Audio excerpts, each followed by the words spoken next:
need a light, so I can smoke away this pain. I need a light, so I can smoke away this pain. Welcome, everybody, to another episode of Elevated Culture. I am your host, Matthew Stafford, and with me for the second time, welcoming you back. We said it the last time that you probably were going to come back, and you graciously accepted. Again, we have Patrick Libanate. How are you, Patrick? I'm doing great, Matthew. Thank you. And I do appreciate the invite back. Thanks for saddling back up. It's an honor to get the invite, you know. It's an honor to do it again with you. I think you did great. You were a natural last time. Thank you, sir. I appreciate that. How's everything been going? Everything is good. It's been an interesting week. I was in Vegas for a couple of days last week, out there for March Madness, and I'd say that today is the first day that I think I had like a foggyless day in terms of, you know, segueing back into the real world. Okay. Yeah. It was like you had your own March Madness. The last couple of days, you know, I close my eyes and I see roulette wheels and card tables and basketball games and all that. So readjusting to the real world has been it takes a little bit longer when you get older, but Definitely it does. was 100% worth it. Good. Yeah. Well, I'm glad you had a good time. I'm glad you made it back. I'm glad you're clear-headed and ready to take on this podcast because I think it's going to be a good one. I'm ready to go. Excellent. Well, we have one of our featured vendors, our featured vendor for the month of March, Cheeba Chews. We have a honored guest here.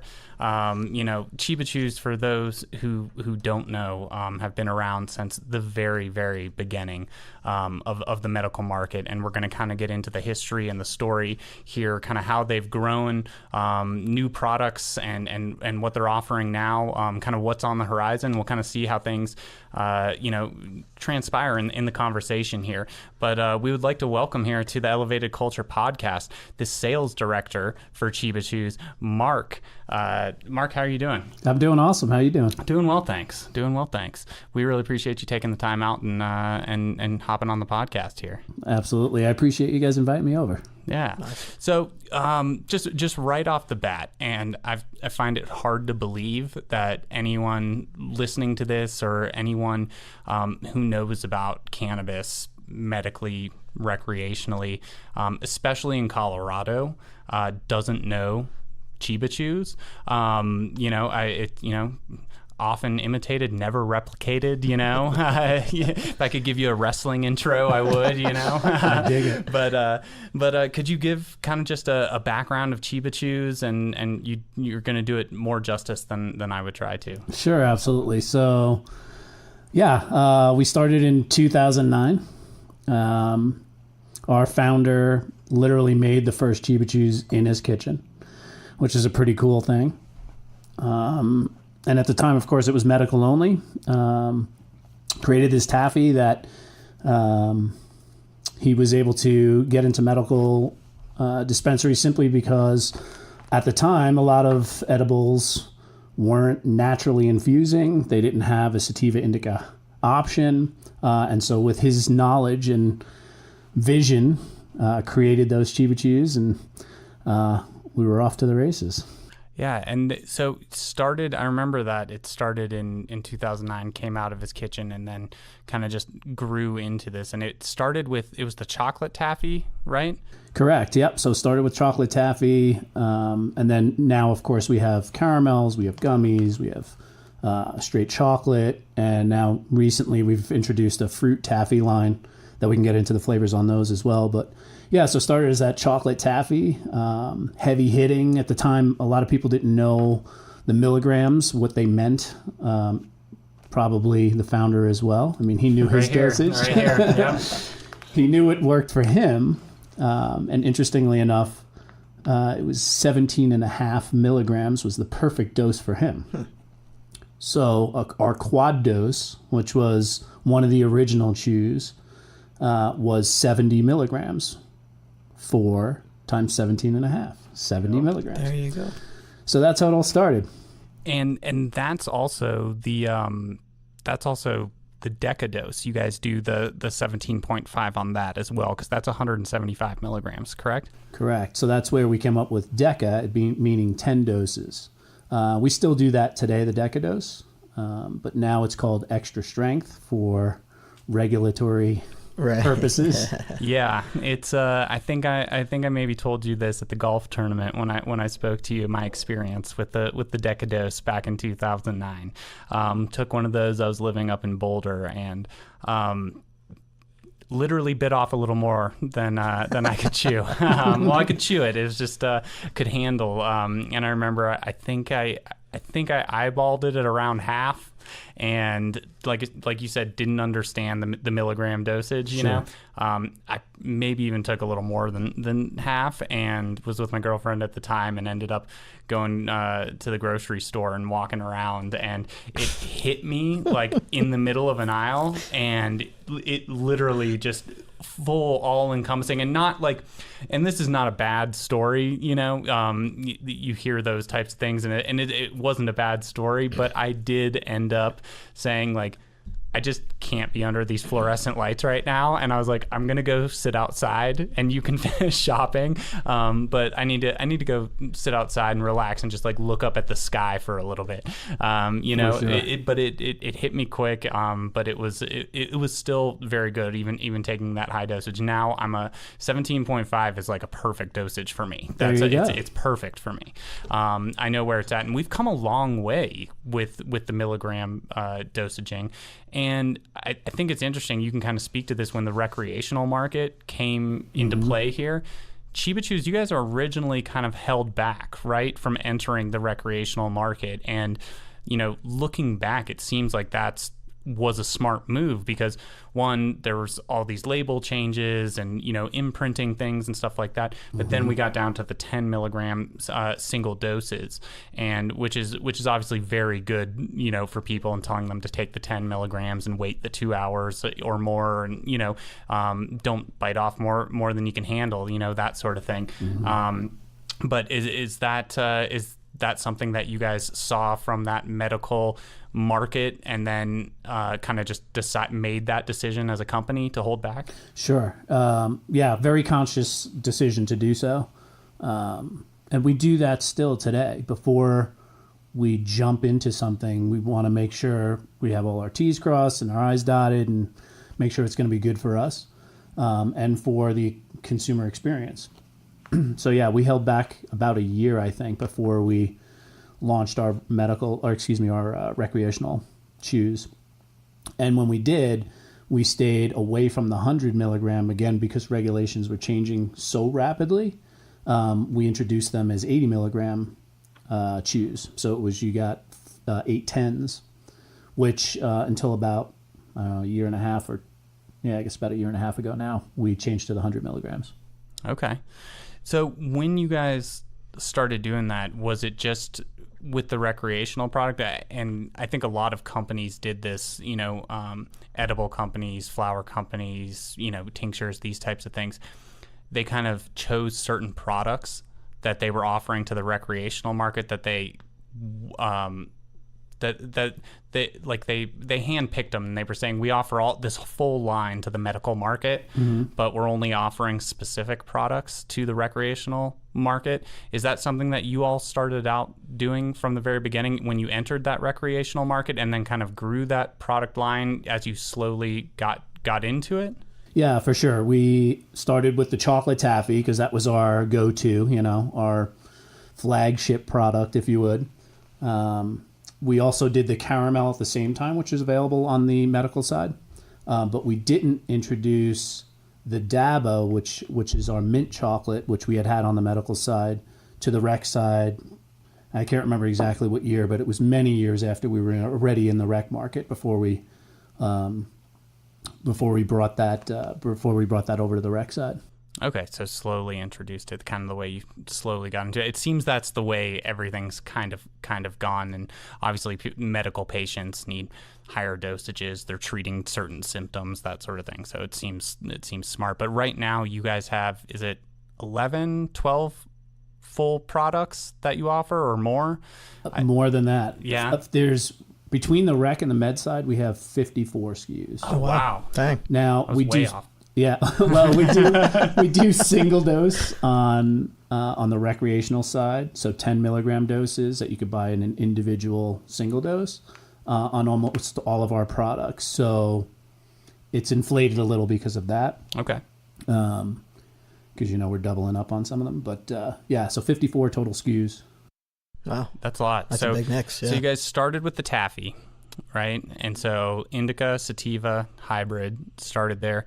Then you ended up going to a 1-to-1 also, right? And introducing CBD. More recently, yep. More recently, yep. And that's something I want to ask you also about, because you guys are doing also, are they called the hemp chews? Yeah, that's something that I want to get to. About to launch. Yeah, I want to get to that in a second. Yep. But so you guys kind of did that, and then it was it then the Dabba chocolate bar? Then the mint chocolate. I followed you guys for so long, like I said, so I'm kind of trying to get there. So it was the chocolate taffy, the caramels. We introduced a CBD. We had what we called the pure CBD, even though it had a little bit of THC in it. For regulation purposes, we had to, and we also had a high CBD on the medical side, which was a 50 milligram of CBD and 2 milligrams of THC. In a single 10-gram piece, like we did on all our taffies.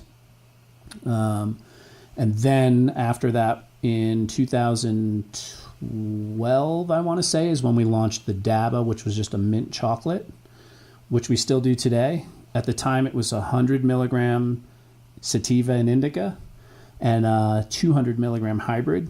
A couple of years ago, we doubled that. So now it's 200, 200, and 400. And then around 2015-ish is when we launched the Green Hornet gummies. Yep. And we did that on the medical side and the recreational side. Why did you guys do the 100 milligram sativa, 100 milligram indica, then up that to the 200 and start with the 200 milligram hybrid and then up that to the 400? I think it was just a matter of demand. I mean, tolerances are increasing. Medical patients are needing more milligrams. And, we take feedback really, really seriously. We get tons of people that reach out to us, patients, consumers that say, hey, thank you, first of all, for making a great product, something that's super reliable and consistent that I can count on for whatever ailment they might be battling or whatever feeling they're trying to get. And that feedback we compile and make business decisions on. Again, we don't rush into anything, but when we hear the same thing over and over and it's a demand, naturally we're gonna, respond to that with, So,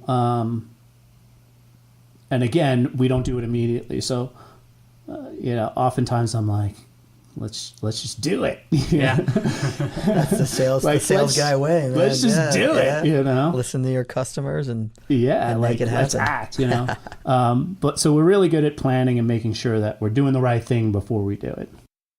Good. Which has been successful for us. Well, I mean, and that's something that you guys have been known for. I mean, two things that come to mind: quality and consistency. And that's something since day one I can vouch for, because I've been taking Cheeba Chews and enjoying your guys' products for years. Like I said, since early 2019 or 2009, and now we're in 2019, so a decade later, still here enjoying it. You guys have gotten into the fruit line and such, but when you're doing, and I want to get to those flavors that you guys in a second, but talking about that dosage and getting that feedback. How do you guys maintain that consistency in the dosing and such? I think I read somewhere, knowing that it came, from a medical standpoint and from your CEO, who was a caregiver, and he was growing medical plants and then kind of evolved into this company where, cultivating under, medical OPC license and things like that, the industry started changing.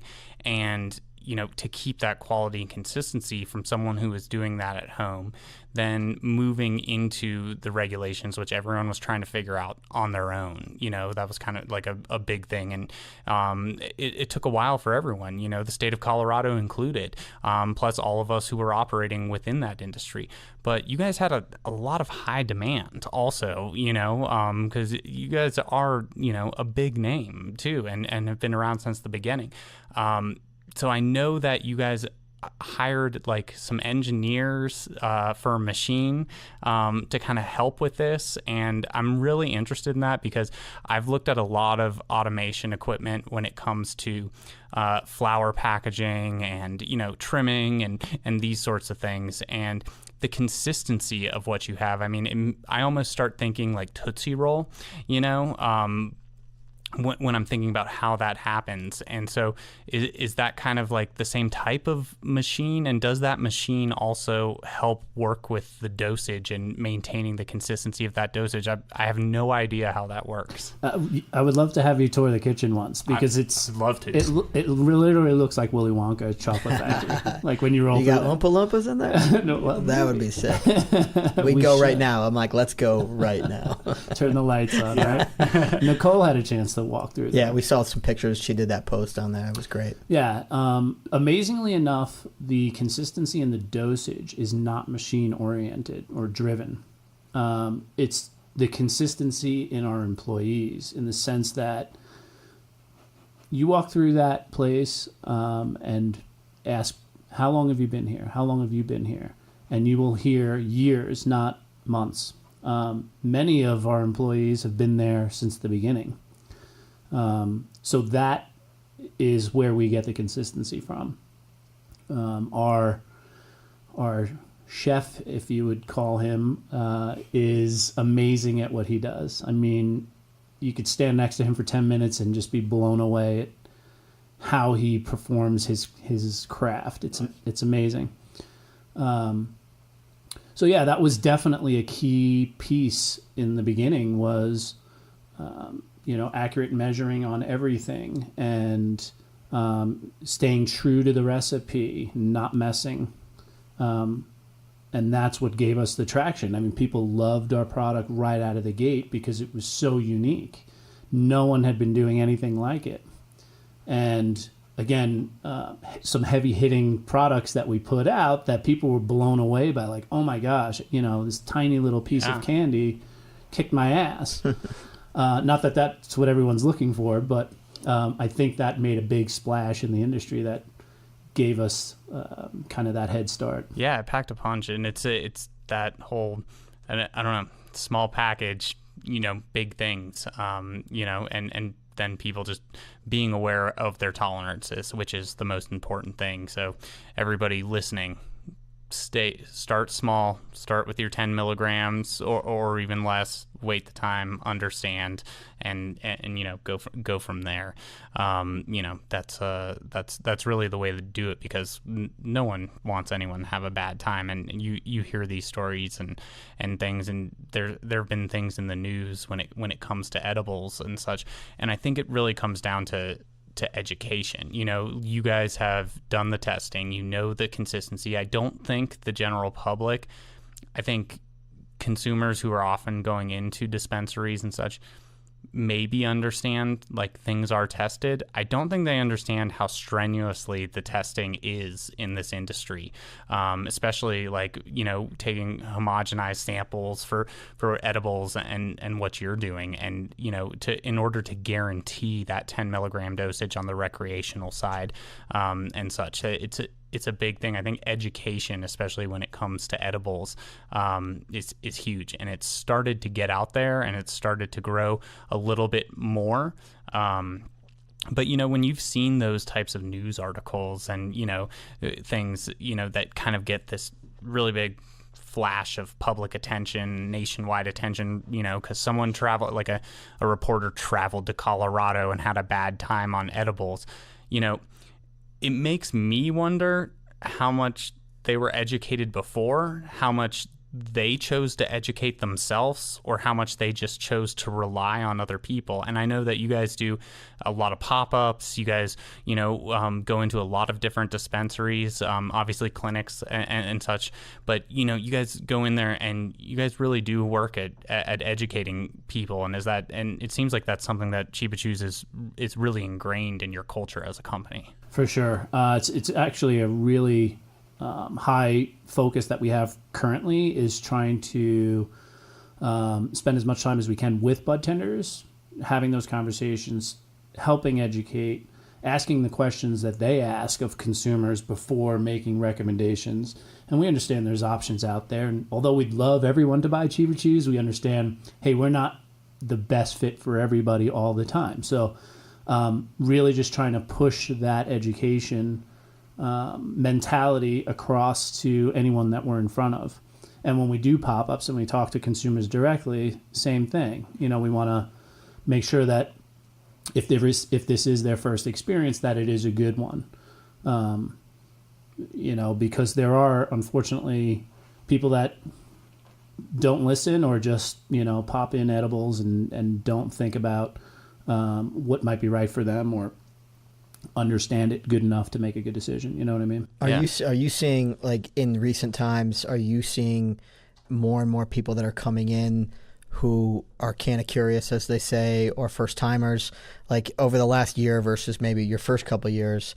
Are you seeing more people coming and asking those questions because they're curious and they want to understand prior to, their experience? Yeah, absolutely. Oftentimes at pop-ups, when a consumer comes in and approaches us, that's the first thing is, well, what's going on here? Like, what is this? Yeah. So we explain what our product is, and have conversations about, have you ever had an edible before? And, do you know anything about them? What would you say is the percentage when you ask that question, have you ever had an edible? Like, what is the surprisingly, ballpark guess on that? I would say surprisingly more than not have never had an edible. Yeah. It's surprising. Most are real comfortable with consuming with the traditional smoking, but not very many have had edibles. And what are the reasons that maybe they haven't had it? Is there Usually it's, oh, my friend had one. He had a really bad experience. Yeah. So speaking to what you're talking about. And so they're like, I don't think it's for me. Yeah. And that's sad because it's like, well, it might be great for you, What are the questions that you you said, people come in and ask those questions? Say, Patrick's asking about a first timer. What are some of those main questions that they then ask you or, your team members? Do they understand, like, that it's processed differently inside of their body? Like, is that something that you guys have to explain? Like, we're so ingrained in the culture and the industry and understand it, that we can talk about it, but I'm trying to picture it as someone from the outside. And the only point of reference I kind of have right now is like my mom, like, like right. explaining it to her, and she's just more interested than anything, she's interested and supportive. But I feel like she would say, well, why would I ingest it this way as opposed to combusting it, and is that effect different, and then it gets into metabolisms. Have you eaten fat and like these types of things? Do people ask those questions? That's what's no. Really? Well, the reason they don't, they'll ask general questions, very high level, because they don't understand it well enough, right? Yeah. So they'll ask, how different is it than smoking? And so we'll go in and educate them on those basic differences. Hey, when you smoke, you're going to feel it immediately. Yep. A couple of hits and you already have some effect. And then it's going to wear off a lot quicker. Whereas an edible is the complete opposite, right? There's a big delay before you feel it. And that can vary depending on a lot of different things. Yep. Metabolism and have you eaten and all, what have you eaten? What you've eaten. What have you eaten? All of that kind of stuff. And the effects are longer. So we try to, if they express any interest in an edible, then it's okay. Well, why would why are you interested in consuming cannabis in general? Like, what are you trying to solve with it, or, and then we can guide them down what product might be the best for them at that point. Well, that's good. I like that you guys start from the beginning. Sure. Rather than just sort of maybe, talking about the product itself, get back to the root, and exactly what's the occasion or what's the solution, as you say. I think that's important to start there.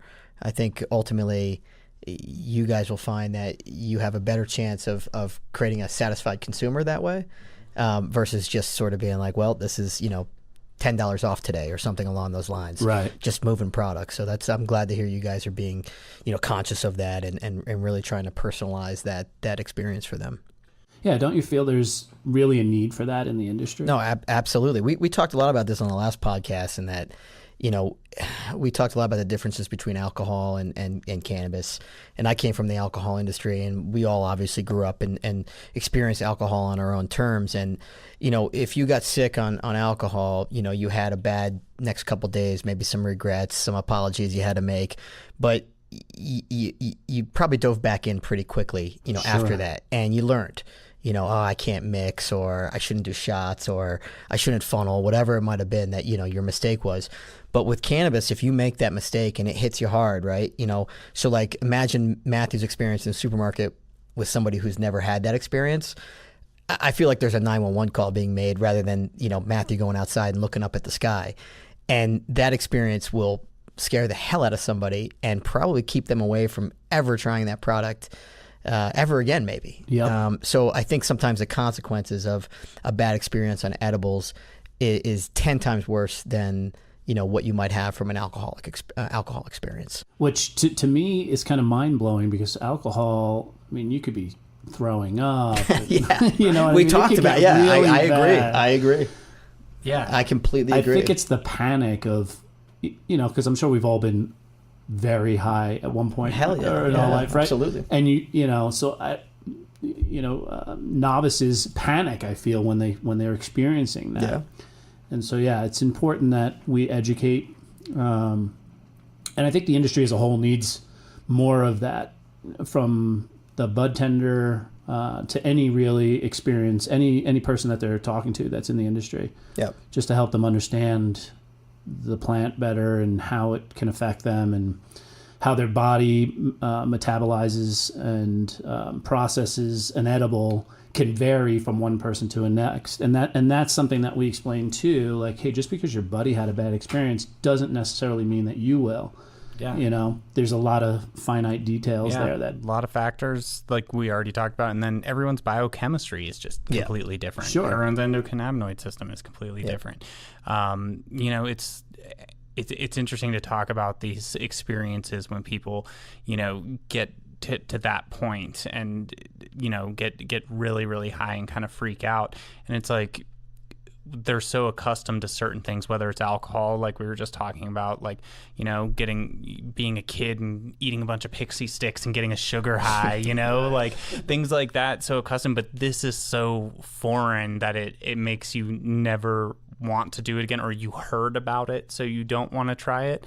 And I think something that's really important for people to remember, if it gets to that point, at least for me, I'm not telling anyone to take more than they should or anything. Take your 10 milligrams, wait your 2 hours, or more, and dose correctly. Understand your body and understand every single aspect of what we just talked about, what you've eaten, your metabolism, what you haven't eaten, what types of fats you have, like all of these things. Understand kind of how those things work. But I think there is also this mental state that going into it, especially if you are just a cannabis consumer, even if you're combustibles and you haven't tried edibles, start slow. But if you get to that point, you like try and bring yourself down a little bit just by saying, this is going to fade away, because it is. And, it was a choice, but you maybe took a little too much, which happens. I'm subject number one. I already told you. Yeah, we've all been there. Yeah, for sure. So it's one of those things. I think it's hard for people to keep that that mindset because it is so different, because it's being processed so differently in the psychoactive response that is happening. And it's not easy all the time to when you get to that level to kind of keep it in your mind, you know, that, hey, this is actually going to fade away. You know, I should actually try and enjoy this. You know, I chose this experience, you know. And I think that's something super important is, you know, having the knowledge and education and understanding, but also having the right mindset too, you know. Don't take them because you're bored. Yeah. You know, that's a lesson I learned pretty early on. I got to a point, and especially in the college years there, that, you know, using cannabis just because I was bored, and then I realized after a while, like, that's just a bad decision. You know, think about it as like a treat, or, you know, an occasion-based type of thing. And I always feel like the high is 10 times better when you're bringing it into a moment like that, you know, a moment of release, a moment of celebration, hanging out with friends, going to a concert, you know, because if you just sit there and you're doing it because you're bored off your ass, like, I think that's when it catches. At least for me, that's when it caught up to me, and a few times was like, okay, I'm feeling a little uncomfortable, the little paranoia sets in, and I'm like, you know, what the hell's going on here? And then it's okay, you know, you've got a balance, just like everything in life. It's all about that balance, finding that happy medium. Yeah, and it's a great point, because you can, like you said, if you you're doing it because you're bored, then all of a sudden you're surrounding when you're bored, you know, like it's normal and it's lackadaisical, that sort of thing, right? And then all of a sudden it's heightened to this, and you're, wait a second, like, I've just been sitting around for a few hours, and now this is crazy, and like, I was just bored, and now I'm like freaking out, you know. Right. And you shouldn't get to that point, and understanding, you know, when to combust, when to vape, when to eat the edibles, you know, these types of things. Like, I know that I really enjoy edibles in the evenings, you know. They really do help me sleep. I get a good night's sleep, and I've been able to, over time, really dial it in to know when I wake up in the morning. You know, a lot of people will also say, which is, you know, another kind of effect, that as opposed to like, if they don't go to that level where they kind of freak out with edibles, you know, people will say, well, it gives me this kind of weed hangover, right? And, you know, I said that in my early years because I would feel groggy and like it was still in my system. But again, it came back to me understanding my body, the dosage, how it's processing it. So now I know when to eat it and those types of things, and get an amazing night's sleep. Or, you know, if I've gone on a really long jog or something, my knee is hurting or something like that, I get that pain relief, can still get a good night's sleep, and wake up and feel refreshed, you know? And so I hate that. Well, I don't hate, because I think it's a great conversation, but like, I don't want it to sound like we're harping on anything negative, because we're not. It's that there are all these positives that can come out of it, you know? And I think that's the big thing. And edibles can just seem so scary to people, when in reality they can be extremely, extremely helpful, you know, and people who maybe have been scared off, like you said, by a friend's experience or a news source or something like that. You know, and I'm not advocating for anyone to do anything that they don't want to do, but it's also something that I think could help a lot of people, and as long as they understand. So I think the knowledge and education is there. I think those pop-ups are a great thing, you know, being in store, being able to talk about what it is, and like you said, coming back to, well, why are you taking this? And, you know, that sort of thing. And then you get into the different options that you have. Then you're like, okay, do you like strawberry or do you like sour apple? Like, Right. You know, then you can get into the fun stuff. Yeah, exactly. You know? Yeah, once over with that hurdle, for sure. Yeah. Do you guys see, so correct me if I'm wrong, you guys are in Colorado, California, Nevada. Correct. Right? Yep.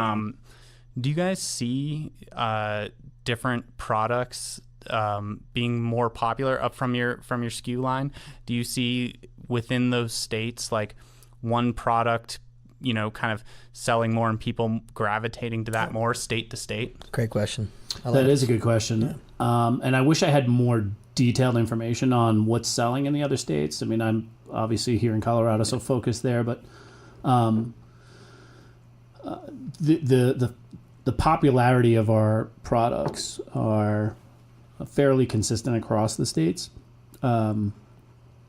Especially now that we put out those fruit taffies. I mean, those are just a huge hit, both in California and in Nevada, and of course here in Colorado. Are those the 3 states that you're in right now? Nevada, California, and Colorado? Correct. Okay, cool. Yep.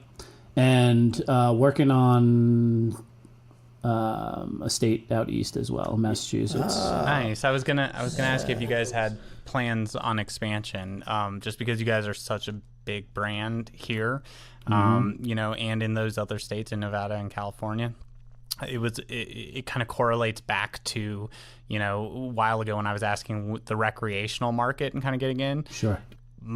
My train of thought goes, are you guys seeing how this plays out in these other states and kind of taking like a little bit of the back burner, knowing that you can get into these states when you feel comfortable doing so? Is that kind of something that's happening with the expansion plan there? For sure. I mean, we'd love to be in all the legal states, right? But it's finding the right partner and making sure it's the right time and that it's set up correctly. You know, when we launched in Nevada, we were here in Colorado, like, wow, that's great. Like, we're in Nevada, you know, another state. Let's hit all these other states that are legal, you know.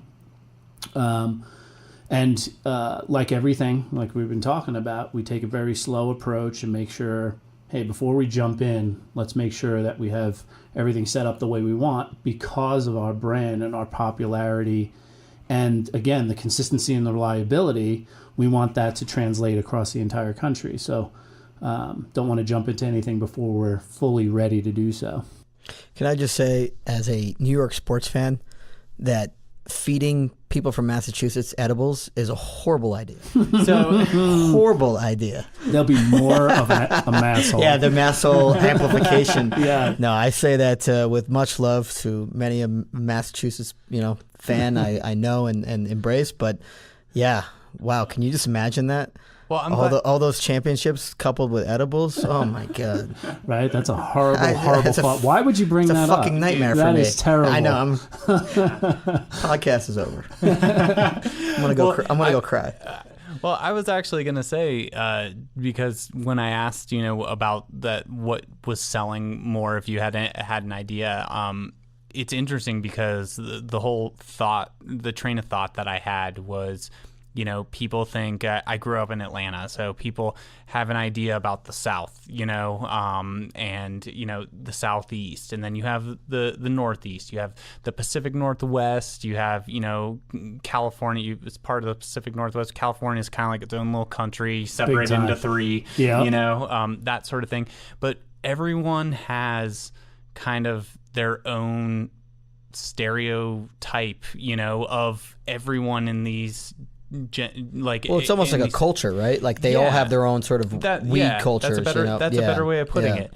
And so that's kind of why I asked that question, because my mind went there. Like, you know, people, like the general, at least, stigma that I've gotten is people out west, you know, Colorado, California, Nevada, like all these things are more relaxed, like, you know, taking it in, that sort of thing. So it would be interesting to see, you know, how things trend, you know, because you guys are going to be popular wherever you go.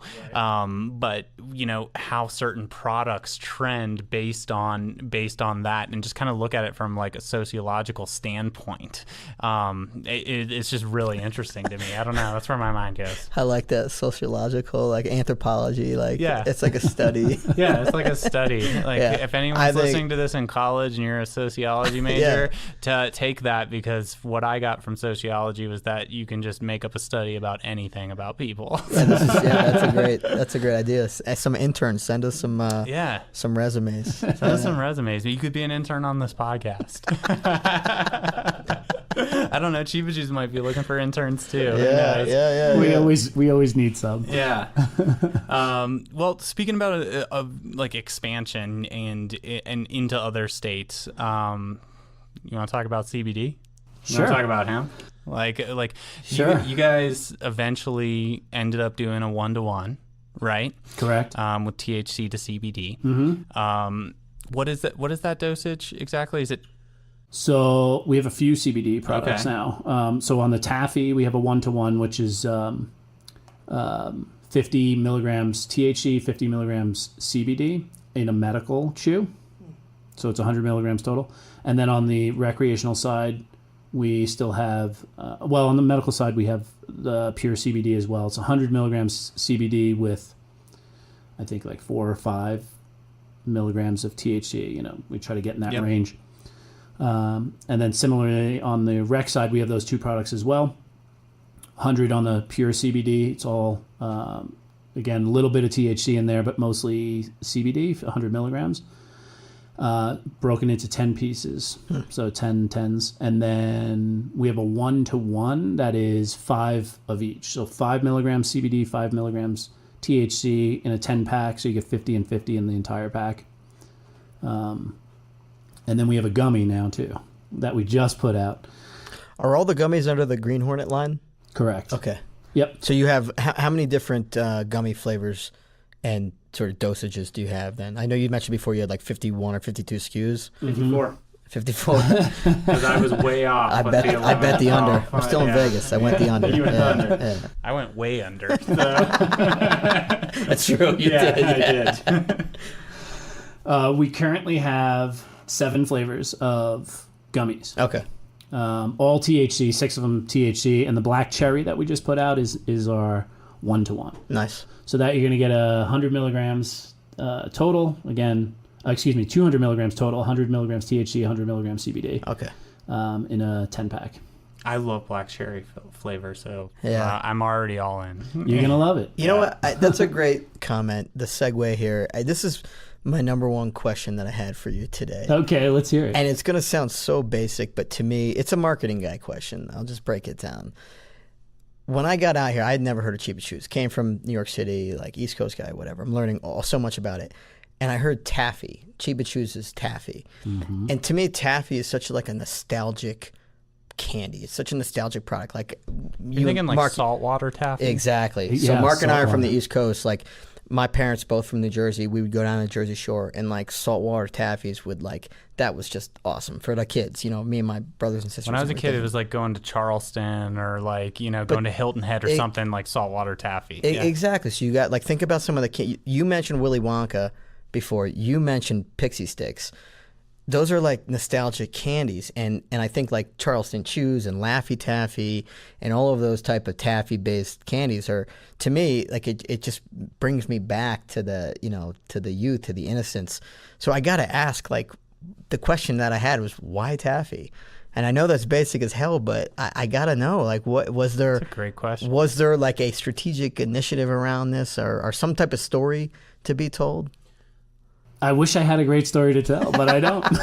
Yeah, like, and that's the thing. I wonder why your CEO John, right? Like, no, James. The founder. I knew it was James. Yeah, like why he chose to make those in 2009 out of his house with his medical marijuana card when everyone else, like, especially in Colorado, there was the cheesecake lady. She was infamous. You know, I'd go to Mishawaka. She had her cheesecakes, you know, before she got into stores, like things like that. Cheesecakes, but then like brownies and things like that, you know. That seems more of the standard that people end up going.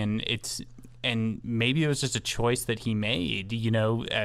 I don't know. You know, but it's interesting that he went with that. Where is he? Do you know where he's from originally? Colorado. Well, he originally from Ohio. Okay. But when he created Cheeba Chews, he was here in Colorado. Yeah. There is an underlying thread throughout the company that is very nostalgic. I mean, if you look at our... I like this. I like where this is going. If you look at our branding and... Yes.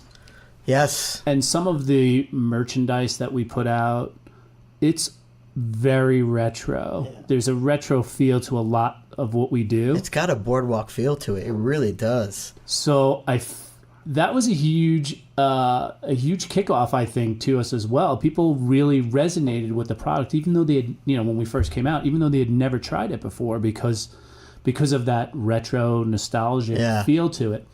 I remember the first time I ever had a Cheeba Chew, and I was like, this isn't. Like, I pictured saltwater taffy. Again, that's what I was expecting. Yeah. And it's not really like a saltwater taffy at all. Our newer fruit taffies are more in line with that, but the chocolate is more of a brownie-ish kind of. Oh yeah, you mentioned Like it's a Tootsie Roll. Yeah, Tootsie Roll. And, Yeah. and I think maybe my mind went there originally, and it's still just the shape. The shape for sure. Also goes, but like the chocolate taffy was the first one I ever had. Mm-hmm. You know? But that's another example of a nostalgic candy. I mean, yeah. like, think about the history of that brand, and they don't change the packaging, like they make slight modifications, but the product is, if you gave it to somebody back in the 1950s versus now, there's probably not much of a difference. You know, that's a perfect example to throw in the mix. So that consistency is key to why we've been as successful as we have been but I agree. I think the retro piece to it is, so it's funny that you bring that up. And I wish I had a great story, like I said, but I have no idea why he chose that. It's all good. No, to me, like it was funny. I was thinking about it, and I was like, it's almost like, I hate to use this slogan, but it's like, are you making taffy great again? And it'd be funny to see if people who are Cheeba Chew users, if they go into a drugstore or a convenience store, do they purchase a just regular taffy product? If it's available to them, because to me, I hadn't had taffy in a long time. And when I got out here, I, tried some of your products because, it was new and I was learning, and I was also working part-time in the summer, so I had a lot of recreational time. So you were sitting around bored, doing exactly what you said not to do? I was staring at yeah, exactly. Oh my God, yeah. That's awesome. So, for me, it was like, wow, like I hadn't had any taffy product at all, whether it's, cannabis infused or just regular. So I'm wondering if the texture and the taste and also the emotional side of, like, for me, when I was thinking about all those things, and if I, walked into a candy store or a drugstore and I saw taffy on the shelf, I would never think about buying that at this point in my life. But now that I've had this Cheeba Chew experience, I don't know, maybe there's some sort of subliminal or subconscious, I should say, like, hey, I'm in the mood for some sugar and chewy texture and fruity flavors. Well, I wonder, like, so what would be, even if you're not just like a candy or sweet guy, like both of you, what is like your go-to, if you get that little bit of a sweet tooth? Because I know for me personally, it's either like non-medicated, right? So saying non-medicated, like if I go for it, like I'm going for like a gummy, or I'm going for like something chewy, not like, but like a taffy or something. Like, even if it's like Skittles, I tend to put more in my mouth than I need to because I want that chewy texture and such. Yeah, so that's ingrained in me, I used to love that stuff, but this is a guy who's had 4 root canals. I've got a bridge in my mouth. I've probably had about 20 different fillings. Like, I ate a lot of sugar when I was young. Yeah, I don't do it a lot anymore. So now to me, it's dark chocolate, like 90%, like that kind of stuff. It's like heavy cacao. But I miss the hell out of those. I see Starburst on the shelf. I see the fun sort of bright packaging and the fruity flavors. I just, I've learned my lesson. It hurts the pocket. The wallet has been hit. Yeah, and it's not just because you're buying that candy. It's all the work that goes into it. I'm with you. Same experience. Lots of fillings. Yeah. I have a couple of fake teeth. Yeah. But I played hockey too. So nice. Nice. Yeah. But I'm more of a, like, I go to like crunchy chips. Like, that's my go-to. Texture. Okay. Yeah. Rarely do I go and purchase candy, but I have kids, so they'll come home and be like, "Oh, we got this, sour worms and all this stuff." I'm like, "Yeah, I'll give it a shot." And then I eat one, and I remember, "Oh yeah, this is not okay. Not good. This is why I don't eat this stuff anymore." This is just not good. And I asked that question just to see if that has led into like things you liked as a kid or growing up, or that sweet tooth mentality when it hits you, like. Is that something you then go to when you're eating an edible that is medicated, if you go to that? Because I do find myself going to Cheeba Chews or going to a gummy, going to something that you guys have, like a Green Hornet or something. Like, I do find myself going that way, and I wonder if it's just because of my taste buds and what's been ingrained. I know you guys have the caramels too. Mm-hmm. So have to ask, do you guys say caramel or caramel? Caramel. I'm a caramel guy. Me too. I love it. Yeah, we're all caramel guys. This is a safe place, It's right? Yes. a safe place. We're good. No one's going to Good. point at each Yep. other and say, "What are you saying?" We're all right, you know. Yeah, we're not looking down on anyone who says caramel. It's just we're in consensus Maybe. here. Yeah. Maybe. It's interesting that you bring up the sweet tooth thing, though, and there must be some sort of correlation as to why gummies are so popular when it comes to infused products. Great point. I agree. Right? I mean, they're outselling practically every other type of edible that you can think of by leaps and bounds. I mean, most people buy gummies. So what? Give us your theory on that. What do you think? I think people are most comfortable with that texture, and who hasn't had gummy bears? Who hasn't had gummy worms? Right? I mean, I think there's sort of a retro to that as well. Like people can resonate with that. Not everyone likes chocolate. I love chocolate, but not everyone likes chocolate. That's a good point. Right? Not everyone likes caramels or some of the amazing products that are coming out into the market now. Yeah, and I mean, I love both caramel and I love chocolate too, but they are a little more rich, a little more savory, medicated or not. But yeah, the gummy thing has always gotten me too. So I'm glad you brought that up, because it's one of those things where I want to eat more of them, and it falls back to this trap that we talked about earlier, people overeating and, that sort of thing.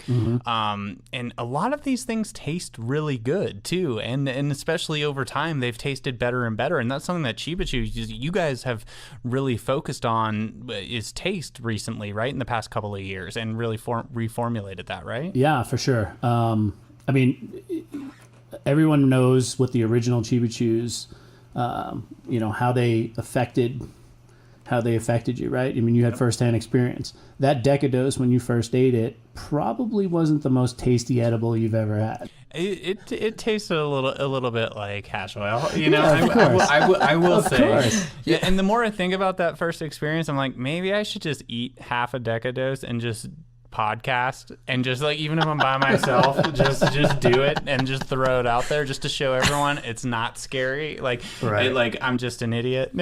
I don't know, not for eating the cheap, but just for taking more than I should have. But like, it's not like a scary experience. It can be fun. Like, I'll just sit there and ponder, looking at the sky, like petting my dogs. So yeah, we understood that as the market matures and more consumers enter the market, that they want good tasting edibles, right? It's not just about getting high, right? I mean, they want to have a good experience, and they want their edible to taste well. It tastes good. So yeah, we've over the past couple of years really focused on that, reformulating and making sure that we're using very high quality oil so that it's not tasting hashy. And we've done it on the medical side as well, because of the size of the chew compared to the amount of THC that's in it. It's easier on the recreational side simply because they're smaller doses, right? So there's less oil. But it's something that we've really focused on, and trying to spread that word. Like, hey, if you've had a Cheeba Chew in the past and you think you know what we're about and what we are, give us another try, because you'll be amazed at how much different the chocolate tastes. It's more light, it's more fluffy than the coarser texture that it almost originally granular, was. Yeah, and again, that came from feedback. To kind of add some color to the whole gummy thing, what drove the gummy market, I'm talking about non-medicated here, going back to 20, 30 years ago, it was shapes. Really? Sure. That was what drove the market. So think about it, right? So it started with the bears, and I think the worms came along next. And I think once they understood that people were buying a lot of both those, right, and maybe some people that didn't buy the bears were buying the worms, you can find gummy dolphins, gummy sharks, gummy raspberries, gummy pacifiers. Like, the shapes was what, like, so go into a Sprouts, even in this day and age. And if you look at those dry containers, you got the dried fruits, you got the nuts, but then you got the gummy section. There's more space allocated to the gummies than any other product in there, and it's all shape driven. So the reason that people love gummies, this is my theory, I'm not saying it's proven or anything, I should say this is my hypothesis, is it's driven by shapes. But that's what allowed all of the gummy companies, Haribo and the like, to really start to make money, to expand their lines by creating more shapes. So it's got nothing to do with the product. It's got everything to do with marketing. That's really interesting. And you would think that people wouldn't want to put worms in their mouth, right? Right. You know? I hear you. But, hand that to a 12-year-old kid and it's... Yeah, kids don't care. And everyone has their own style of eating it, right? Some of them suck on it for a while. Some of them just, swallow it whole. Yep. Some of them might bite it in pieces, Put, like me, put a bunch of them in their mouth and chew on them to get that, And then ask yourself why. Yeah, exactly. That's interesting that you say that. I've actually never thought about that. But as you were saying that, it made me think of chocolate, right? And think about like Reese's. In different, like when you have the different holidays, they do the egg for Easter, they do the Christmas tree around, they kind of change things. There's Valentine's Day. You have Russell Stovers who, does different shapes and puts them in the heart-shaped box, that sort of thing.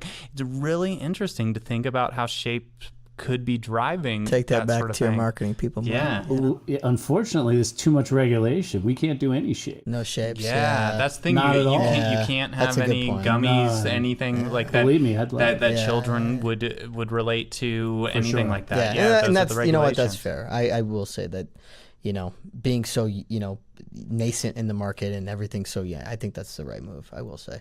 I'm gonna put my conservative cap on. But it's an interesting conversation. Even though this vodka is feeling great. And I didn't even think about that, the shapes until now. And it's now that I'm thinking about it, I can start seeing it in a lot of different things. And how that drives you. It's one of those like case studies in marketing that gives marketers a wet dream. Because. You're not really doing anything different to the product in terms of like your recipe. I mean, you just create a different mold. Yeah. And you can bring more people into your franchise, and it's. But it also goes back to with Cheeba Chews, the way I said I related it in my mind and in my experience. I said just the shape and such to a Tootsie Roll, that sort of thing. It was ingrained in me, like you said, like absolutely, younger, and it's something that I relate positively to, and I like and enjoy, and that sort of thing, and it's carried over into my personal relationship with Cheeba Chews. When I had my first experience with Cheeba Chews, this was in August. I bit into it, and I didn't think about it until you said it, but the packaging, absolutely, I overlooked that. Whether it was consciously or subconsciously, I have no idea why. But yeah, the packaging is look, I'm looking at the colors right now on that sour apple, and it's got that, you see even like the polka dots and everything there, and it's got that nostalgic feel. And I remember biting into it, the texture, it brought me back. It brought me back, and it instantly brought like happiness, just from biting into it and the flavors and the texture and all of that. So, listen, if it was if it was an accident is it James, right? Yep, James. It's a fantastic accident, James. Yeah. If it was intentional, then even better. Yeah. Let's go with intentional. Yes. Let's go. Well done, James. Well done. Intentional.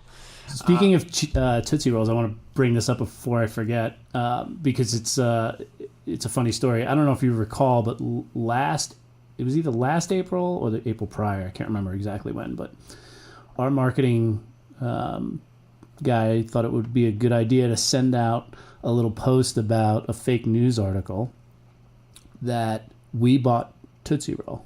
That Cheeba Chews bought Tootsie Roll. He put it out on April Fool's Day. I love it. Oh my God. Just as a post, and didn't say anything about it. And we got more response to that than anything. People bought it like it was on sale. It was more than Andy Cohen. We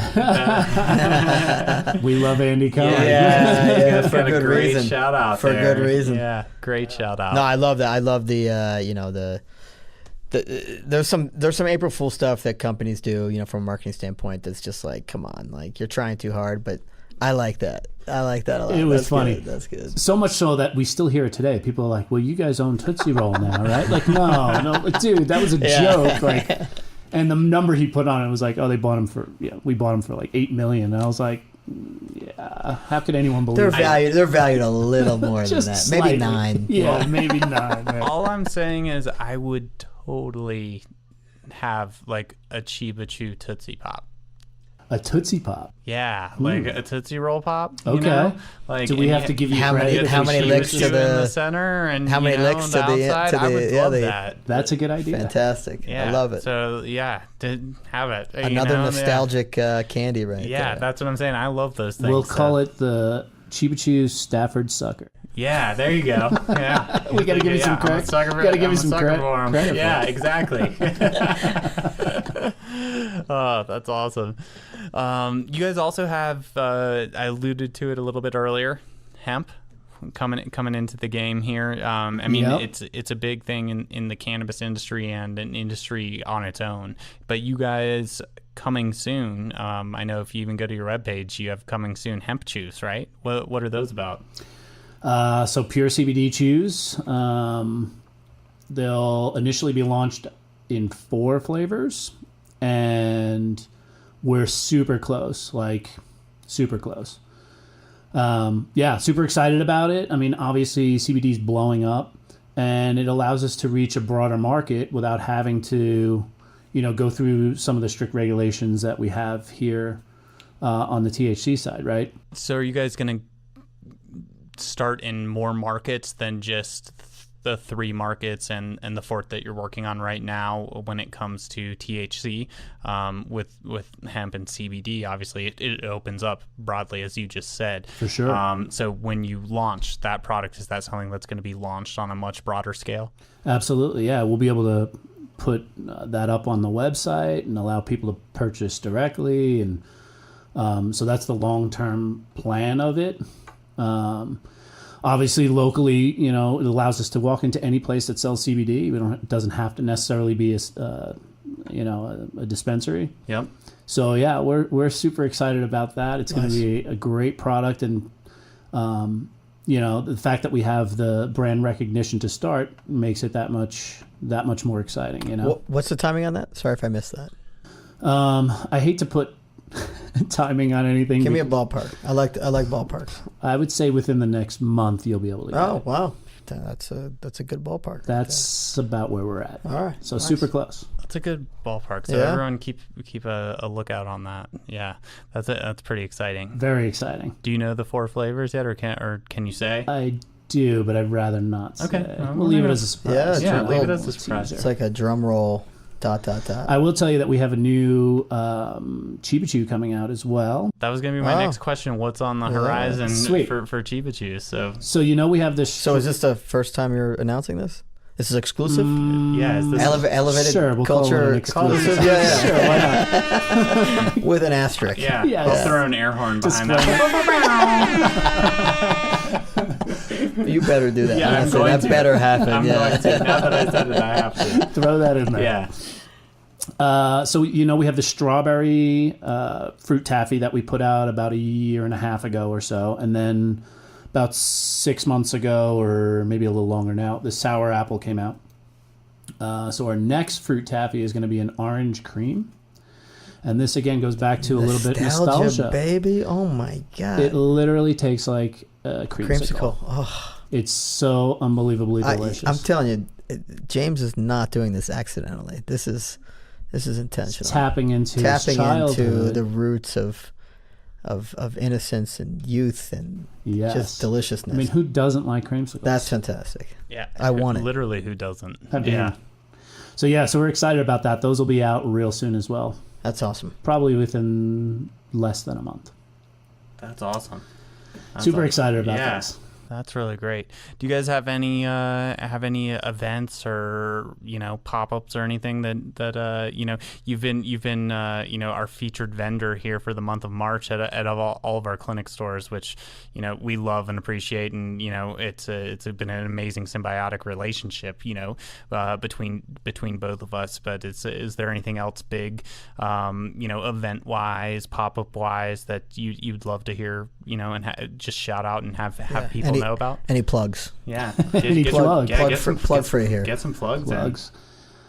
Well, of course, we'll be a part of the clinic golf class. Yeah. As we always are. Always. You guys it's the always greatest event of the year. Air horn. The greatest event of the year. There you go.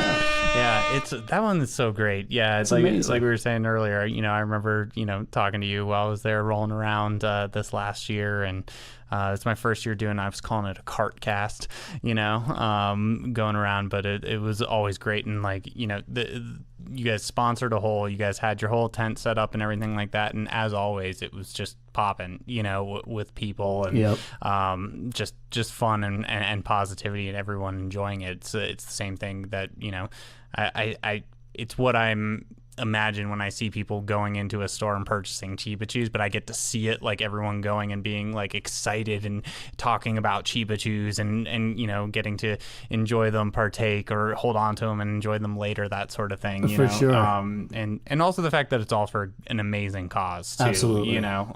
Tying that in is great. So we really appreciate you guys sponsoring and being a part of that. Like really, it's absolutely 100%. Yeah, it's for a great cause. Thank you guys for being a part of that for so long. Yeah, we were doing it back when you guys were at City Park. Yeah, back at City Park before OG before we That's upgraded right. to the Red Rocks golf courses. we're all fancy now. Yeah, right. It's true. Yeah. Have you seen unbelievable. the format for this year? I did. I saw it's a 9-hole, and then you got music and live. You have a comedian, right? Less golf, more party. Exactly. Yeah, we wanted to dial up the after party experience. So Josh Blue, stand-up comedian here from Colorado, and the Motet, another band from Colorado. So Right on. yeah, I think it'll be a great time. You guys, thank you again for being a part, and I think you guys will have a blast this year. It's a smart move because last year I actually played, and I don't know, it was probably like 8 or 9 holes in. I kind of scanned the course, and I'm like, there's not many people playing golf at this point. It looks like there's 14 carts parked over there. Yeah, At Dab Island. Yeah. Yeah. Maybe that'll be the day that I do my Eat a Half a Decadose Do it. podcast. I That'll say be you the should. day. 100%. I think that's that what, needs to happen. We need to just lock that in on the Yeah. calendar. I'm not scared. We're going to hold you to that. Yeah, please do. Please do. When I roll up to you at around noon, I'm going to be like, when did you eat the Decadose? What time was that? And all I'll have is the air horn prepped. We should combine that with your wrestling podcast. Yeah, we should totally do I'll that. dress up as like Ric Flair or Do that. Jimmy Snuka or something like Yeah. that. Yes. Yeah. More nostalgia. More nostalgia. Yeah, we'll just tie it all in. All in. I love it. Yeah. We really appreciate you being here on the podcast, but we wouldn't be able to let you get out of here without doing our favorite segment, something that we always do, which is what you token about. Yeah. So I don't know. Do either of you gentlemen want to start first? Mark, do you want to talk about what you're token about these days? I've really been digging on my packs lately. Nice. Stole my token about Did I? a little bit. Okay. Let me hear. What's the pod? Actually, I've been jumping around, but Tangy is one that I've been like loving lately. Nice. It's a fan favorite. Yeah. There. It's just really, really yummy, and I just can't get enough of it. The terpene profile comes through on that pod so well. For sure. It's really clean, and that citrus flavor, that tangy flavor just really, really comes through. I absolutely love it myself too. Yeah, it makes me sad when I go to any place and they just don't have it. It brings a tear to my eye. I feel you. It's something I always try to keep on me too. It's like my Right. daytime go-to. Yeah. So I'm not going to go product or brand specific. I'm going to go equipment. Oh, Okay. So I don't know why. I guess it's maybe age. I don't know. I'm dating myself here a little bit. But when I'm smoking flower over the last like 5 to 6 months, just killing my throat. And I've just been doing dry, straight bowl. So I got myself a bubbler. And it's been fantastic, I got to say. Nice. It's beautifully designed, handmade here in Colorado. I named it Blucifer because I was lacking a little bit of creativity, and I think I flew back from a flight like a couple days before. But yeah, I will say it's made a big difference from a flower standpoint, which I do enjoy.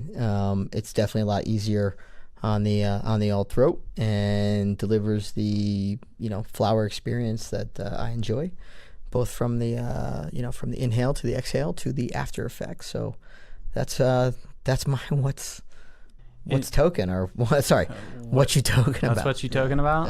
Yeah. I interestingly enough, and it's like I felt like an old man going in and buying a pipe, like, a few months ago when I did, because I hadn't bought one in so long. I'm with you. It's like I've had like my one little bong for a while. Like I have like a little bubbler, and then I've had like my little dry spoon. Yeah. And then my younger sister, she moved back out here. She had lived here before, went to San Diego, and came back, and she was staying with me while she was finding a place in my guest room. And I just said, just take the spoon, that sort of thing. And then I ended up just, letting her keep it. And I was like, hey, man, I really just miss having a little spoon, like that sort of thing. Like, no, absolutely. And so I went, and like I walk in, you walk into any head shop or anything like that, and it's just displays upon displays, and this guy's like, hey man, like can I help you with anything? And I was like, nah man, I was like, I'm good. I was like, you don't need to stress, you can get back to what you're doing, don't want to hold you up. I was like, I'll know it when I see it, like that, like that's what I'm going. I'm not going for anything super fancy or anything like that. I need something functional, that sort of thing. But I was like, unless you got something like crazy that like or cool that like I may not have heard of because I haven't like been shopping for a pipe recently, right? And he's like, well, we have these spoons now, and so on the inside they're double blown, but on the inside they have glycol. Oh, so you can put it in your fridge or your freezer, and it chills around the bowl, and it chills like on the stem coming down also. They're stealing from the beer industry with that one. And he was like, yeah, dude. He was like, look at these, and I was like, dude, sold. What's the cost on that? It was like $27. And you just throw it in your freezer? Yeah. For what, 20, 30 minutes? Or he said throw it in for 10 minutes. He was like, don't get too stoned. Stoners forget about it. It'll freeze. Blah blah blah. I was like, I was like, it's glycol. Yeah. It's not really gonna it's not that. Like you can keep it in for a little while longer. Right. I can keep it out on my patio when it's freezing and it's snowing and the thing's not cracking. That sort of thing if I forget it.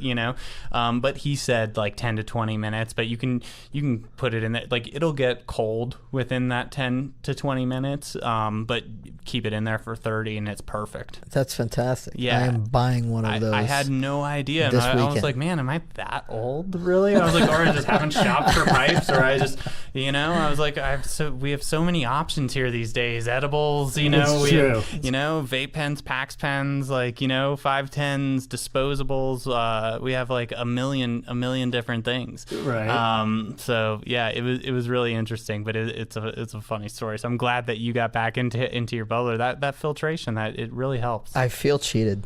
Yeah, I feel like I should have the glycol pipe at this point.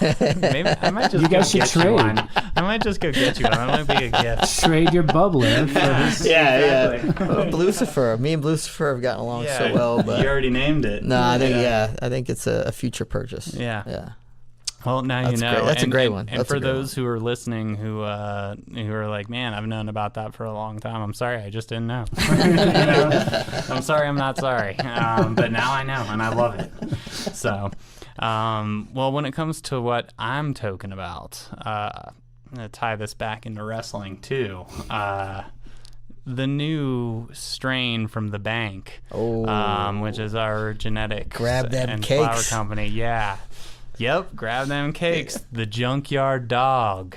Really? Yep, which is GG4. Okay. We can't say Gorilla Glue anymore. Oh, that's I might have to beep that out. God forbid. The GG4 crossed with my favorite strain in the world, Stardog Guava.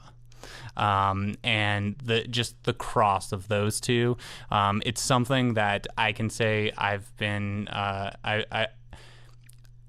able to see this from the beginning with our breeder Jay Price, and Jay's you the know, man. he is the man. He really knows what he's doing when it comes. I mean, he was awarded Master Cultivator of the Year here in Colorado a couple of years ago. He really knows his genetics and his breeding.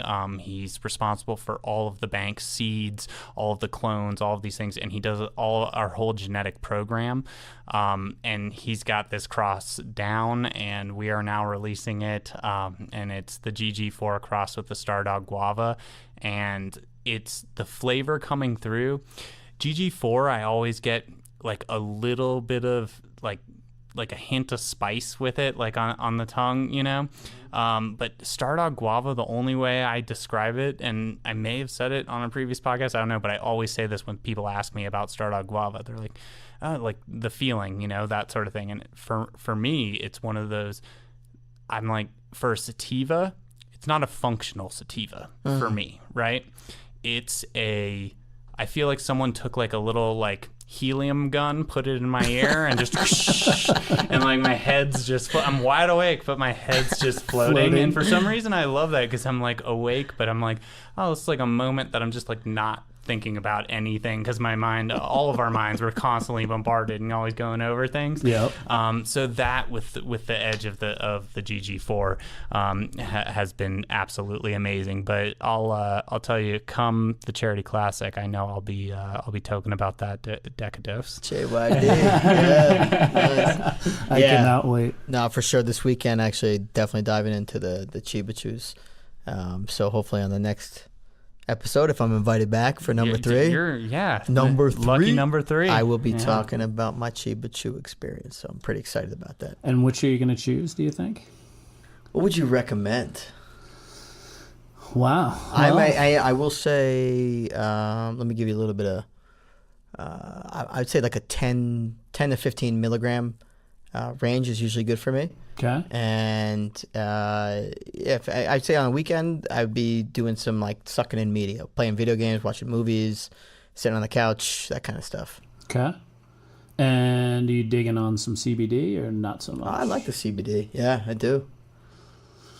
Well, when you bite into this Green Hornet, Black Cherry, I think that's the one. that would be the one. If not that, I would say you go to the classic. You go sativa, chocolate taffy, orange packaging. I'm going Hornet. I'm going Green Hornet? I'm going on your first instinct. Okay. Yeah, I think that's always the way to go. All right, do it up. Good reco. Awesome. Well, Mark, is there anything else you want to cover with Cheeba Chews here? I really appreciate you coming. This is an awesome conversation. This has been great. Thank you, Mark. Yeah, Absolutely. it was a great time. Well, everyone, Cheeba Chews, be sure to check them out. They've been the clinic's vendor of the month. They will be the vendor of the month again. Be sure to check them out, the clinic and any other location here in Colorado, California, Nevada. As you're traveling around, check them out at CheebaChews.com.